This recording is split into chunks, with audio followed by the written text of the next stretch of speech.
Hi, my name is Adam Denny. Just a question. Let's say we make the progress we all want to make in decarbonization.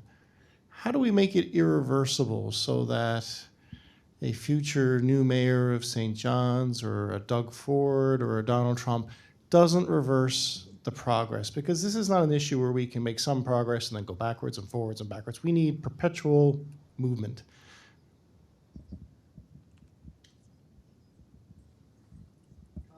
Hello, 1, 2. Continuity is sustainability. This is something I've thought about a lot. So in my work, we work from a theoretical background called energy deployment and sustainability theory. And one thing that we argue is that sustainability needs to be considered twofold. The first is substantive sustainability. These are the things we're all talking about. These are the tangible economic, environmental, and social impacts of a project. So you build a wind turbine, it decreases emissions, it creates a couple jobs, it reduces a bit of noise pollution in the community. Those are the tangible impacts of a project.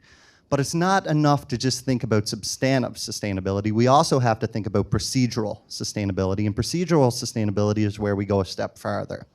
These are people's perceptions of a project.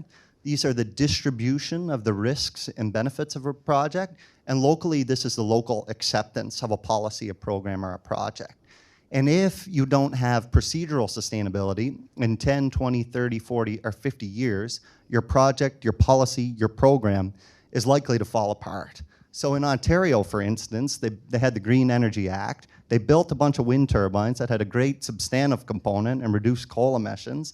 And then a new government was elected 4 years later, which eliminated the policy because everybody detested having wind turbines forced on their homes. So I think in all the work that we need to do, we need to strive for positive, substantive contributions, positive economic, environmental, and social impacts.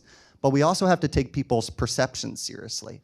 We also have to make sure the distribution of risks and benefits is done fairly, and we need to make sure that everything we do is actually grounded in the needs and consents of community. And that's how I think we can ensure continuity in the long run.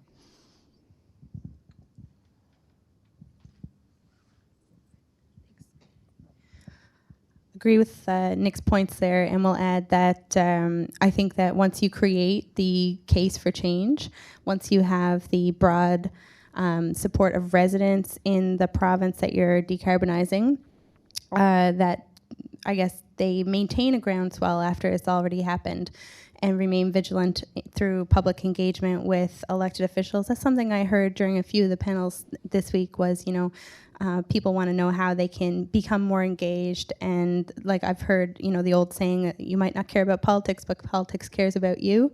It's really important. And if you get some politicians who want to move things along, it's important to I guess, show up and go to public meetings and talk about the things that you want to have so that when the legislation gets passed, it's clear that it happened because people asked for it. So the place of activists, of disruptors, of every other kind of person that's involved in social change, they're all really important.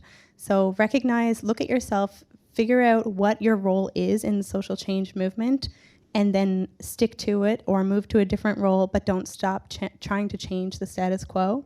And every single person has a responsibility to act during this really important time in our I guess, our world, right? So look at what your role is and commit to doing something to advance and maintain social change work.